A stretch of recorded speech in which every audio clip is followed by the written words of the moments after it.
जय जोहार। मैं कौशल तिवारी और बीनिया संध्या में आपका स्वागत है।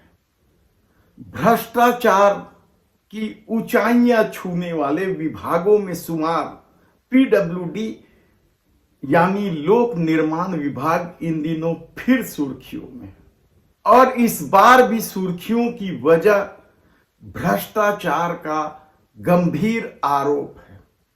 हालांकि इस विभाग के मंत्री उप मुख्यमंत्री अरुण साव हैं और उनके अमेरिका प्रवास और जल संसाधन विभाग को लेकर कई तरह के विवाद सामने आए हैं कि किस तरीके से जल संसाधन विभाग में चल रहे जल जीवन मिशन जैसी योजनाओं का बंटाधार हो रहा है। गांव गांव से शिकायत हो रही है।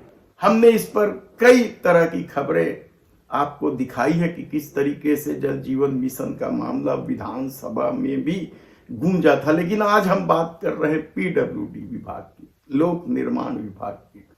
लोक निर्माण विभाग से जो खबरें आ रही है वे बेहद चौंकाने वाली खबर है।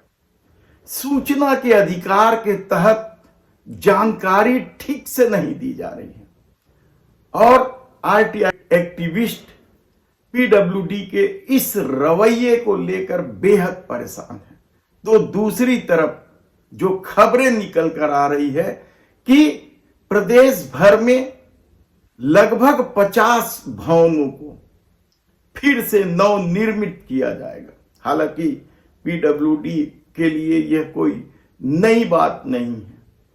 वह मंत्रियों के बंगले, रेस्ट हाउस, सर्किट हाउस और कई सरकारी भवनों के रख रखाव का काम करती है और इस खेल में करोड़ों रुपये के गड़बड़ झाला की खबर भी छपती है। और पीडब्ल्यूडी विभाग छत्तीसगढ़ में तब चर्चा में सबसे पहले आया था जब इसके मंत्री बृजमोहन अग्रवाल थे और मामला एनआरआई तक चर्चा में रहा।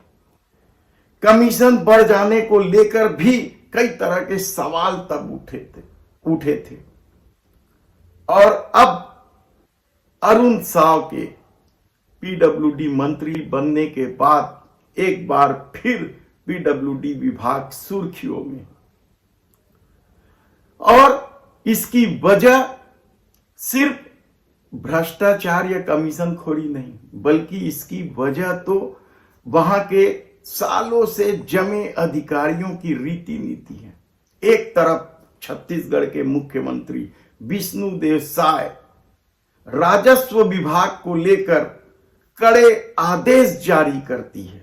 कड़ा ये बताया गया है मीडिया रिपोर्ट में कि एक ही जगह पर सालों से जमे पटवारियों को हटाया जाए, लेकिन दूसरी तरफ पीडब्ल्यूडी विभाग में भी इसी तरह के अधिकारी जमे हुए हैं। यह नाम बेहद सुर्खियों में है सालों से। इस पर हम फिर कभी विस्तार से चर्चा करेंगे। आज हम बात कर रहे हैं पीडब्ल्यूडी के उस खेल का। इसे बड़ा खेल बताया जा रहा है जिसमें रायपुर के सर्किट हाउस को जमींदोज करने का भी मामला है। कहा जाता है कि 95 साल पुराने इस भवन बेहद मजबूत था, लेकिन इसे गिराकर नया भवन बनाने के खेल में क्या भ्रष्टाचार का खेल खेला गया, यह बड़ा सवाल है। क्योंकि पिछली सरकारों ने इस भवन के कई कमरों में लाखों करोड़ों रुपए खर्च किए थे, नई टाइल्स, दरवाजे सब कुछ लगाए थे, लेकिन सूचना के अधिकार में जब पूछा गया कि क्या इस भवन को गिराने से पहले कोई रिपोर्ट ली गई थी कि यह जर्जर है या नहीं, क्या कोई टीम बनाकर रिपोर्ट ली गई थी, इसका जवाब वे नहीं दे रहे हैं या टालम टोल कर रहे हैं। और इसे लेकर आरटीआई एक्टिविस्ट राकेश चौबे ने क्या कहा, पहले वह सुन लीजिए। हमने 2 बार आरटीआई लगाई। एक बार तो तोड़े जाने का कारण पूछा किस वजह से तोड़ा, कौन से आदेश से तोड़ा गया और तोड़ने का कारण क्या था। वो तो जानकारी दी गई कि भवन जर्जर हो गया है, इसलिए हमने तोड़ दिया। बात ये होती है कि उसमें तोड़ने के समय बिल्डिंग का किसी भी निरीक्षण रिपोर्ट प्रतिवेदन होता है, वो प्रतिवेदन होना चाहिए। एक कमेटी बनती है जो बिल्डिंग के इंस्पेक्शन करती है। मुझे जो जानकारी दोबारा आरटीआई से मिला उसमें निरीक्षण रिपोर्ट 136 फॉर्म नंबर वो मिला नहीं और जांच प्रतिवेदन भी नहीं मिला। इससे साफ लग रहा है कि जो जांच हुई है वह किसी सक्षम अधिकारी द्वारा नहीं किया गया। एक व्यक्ति विशेष जो इंजीनियर है कथाकथित, जिनके द्वारा इस बिल्डिंग की निरीक्षण किया गया और उसके द्वारा ही तोड़वा दिया गया बिल्डिंग। अब बात सवाल ये उठ रही है कि छत्तीसगढ़ में ऐसे पीडब्ल्यूडी विभाग के कितने भवन होंगे जिनको डिमोलिश इस समय सरकार करवा रही होगी। ये तो समय बताएगा, क्योंकि मुझे अभी ज्ञात हुआ है कि 50 ऐसे प्रोजेक्ट हैं जिनको पुनर्वास करने की बात भी पीडब्ल्यूडी का और हाउसिंग बोर्ड कर रही है।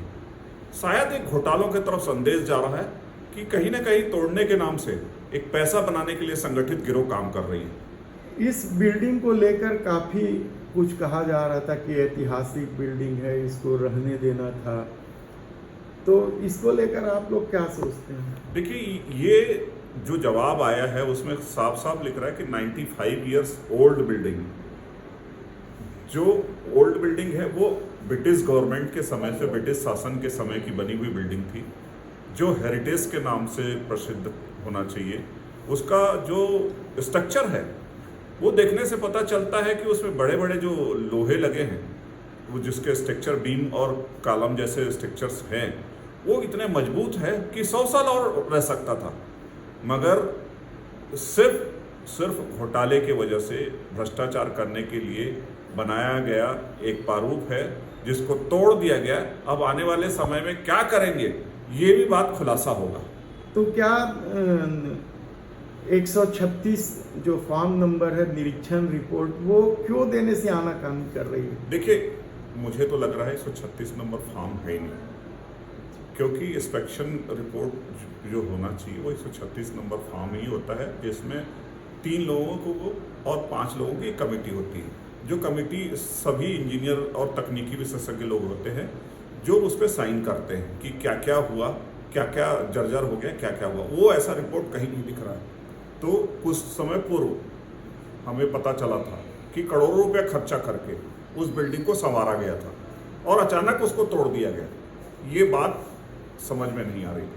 तो जो जानकारी आपको दी नहीं गई या मिली नहीं आपको जानकारी, उसे लेकर और अगला अपील करेंगे? देखिए, हम तो आरटीआई इंफॉर्मेशन में एक अपील का एक वो है, तो हम अपील पे जाएंगे विभाग के सामने।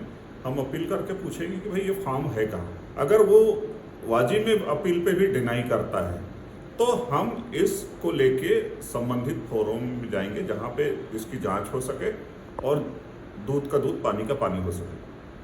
यानी आप सोचिए कि चौबे जी ने बताया कि किस तरीके से प्रदेश भर में इस तरह से खेल खेलने की सूचना मिली है और टालम टोल कर रहे हैं अधिकारी सूचना देने को। देखना है इस मामले को लेकर क्या कुछ होता है, लेकिन पहले ही अपने भ्रष्टाचार को लेकर बदनाम हो चुके पीडब्ल्यूडी को लेकर अब मंत्री क्या करते हैं या मुख्यमंत्री क्या करते हैं,